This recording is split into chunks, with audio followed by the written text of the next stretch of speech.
Look, imagine you make $100,000 a year. Pretty good, right? Now, imagine that to maintain your lifestyle, your house, your cars, your vacations, you need to borrow an extra $50,000 every single year. And here's the kicker. Every year, you borrow a little bit more than the year before just to keep everything looking normal. That's not growth. That's a treadmill. And here's the thing. That's exactly what's happening to the entire American economy right now. My name is Alex, and I spend way too much time thinking about how the U.S. economy actually functions versus how we're told it functions. If you're someone who keeps hearing about economic growth and record stock markets, but somehow your own financial situation feels like you're running in quicksand, make sure to hit that subscribe button and give this video a thumbs up if this helps you out. So let's talk about what everyone celebrates: GDP growth. The economy grew 2.8% last quarter, the headlines scream. Stock market hits all-time highs. Everyone acts like we're in some kind of prosperity renaissance. But here's what most people don't realize. We're not actually growing. We're borrowing. Look, in Q2 of 2024, the U.S. added $17.9 trillion in total debt, government, corporate, and household combined. That same quarter, GDP grew by about $400 billion. Let me say that again.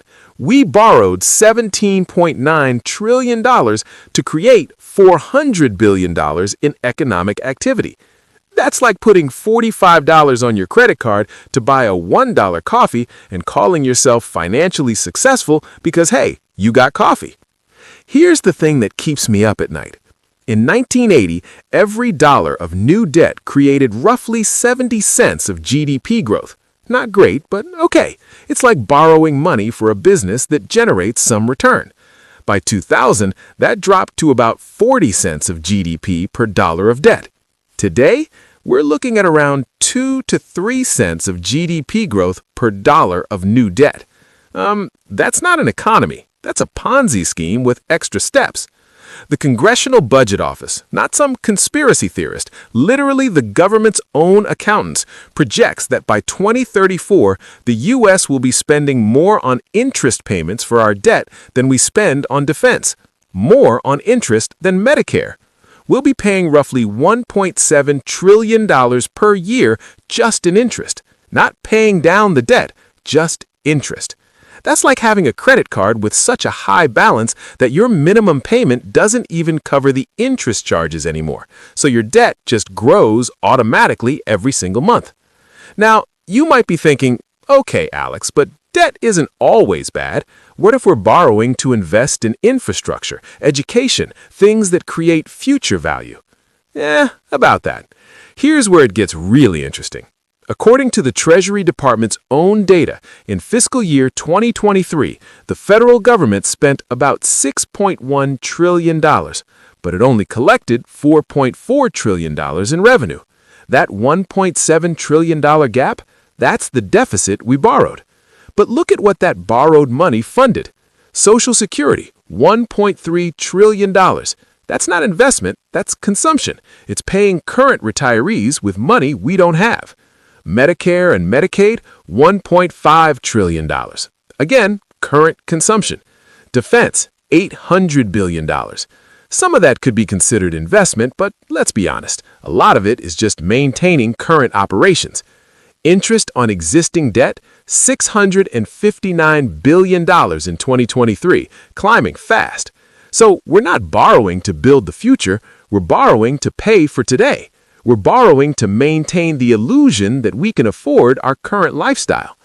And it's not just the government. Corporate America has figured out the same trick. Total U.S. corporate debt hit about $10.5 trillion in 2024. But here's the wild part. Companies aren't using that debt to expand factories, hire more workers, or develop revolutionary new products. They're using it for stock buybacks. Between 2015 and 2024, S&P 500 companies spent over $5.3 trillion on stock buybacks. They literally borrowed money at 3 to 5% interest to buy back their own shares, which inflates the stock price, which triggers executive bonuses tied to stock performance. It's financial engineering, not actual engineering. Look, Apple, one of the most profitable companies on earth, has carried significant debt for years. Why? Because they can borrow at 2 to 3% and use that money to buy back shares instead of using their massive cash reserves. The math works for the executives, but it doesn't create jobs. It doesn't create new products. It creates the illusion of value. And then there's us, regular people. U.S. household debt crossed $17.5 trillion in 2024. Credit card debt alone hit $1.13 trillion, with the average American carrying about $6,500 in credit card debt at an average interest rate of 24.37%. Let me show you what that actually means. If you have $6,500 in credit card debt at 24.37% interest and you only make minimum payments, usually about 2% of the balance, here's your reality. Month 1, you pay $130. About $132 goes to interest. Your balance drops by -$2. It actually went up. It would take you 346 months, that's 28 years, to pay off that $6,500, and you'd pay over $17,000 in total, nearly 3 times the original amount. But here's the thing. We're not just carrying this debt because we're irresponsible, we're carrying it because wages haven't kept up with the cost of living. Real wages, adjusted for inflation, have been basically flat since the 1970s. Meanwhile, housing costs have increased 400%, healthcare costs up 500%, and education costs over 1,000%. So people borrow just to maintain what used to be a middle-class lifestyle. Here's what most people don't realize about how we got here.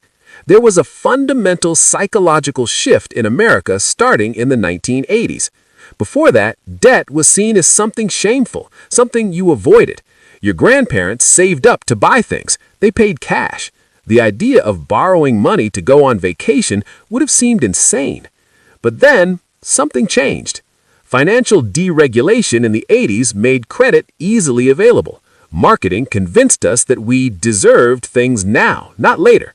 The entire economy restructured around consumption instead of production. And here's the really dark part. It became profitable for the system to keep us in debt. Banks make billions from interest payments. Credit card companies make money when you carry a balance, not when you pay it off. The entire financial system is now optimized around keeping people borrowing. Even the government benefits from inflation because it makes old debt cheaper to pay off in real terms.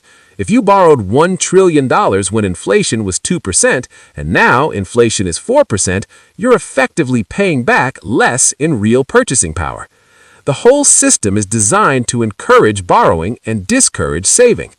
Look, this is where it gets scary.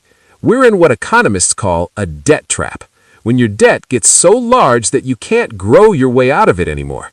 Japan went through this in the 1990s. They called it the lost decade. Except it's now been 3 decades. Their economy has basically been stagnant for 30 years because they're trapped servicing debt instead of investing in growth. Greece went through it in 2010.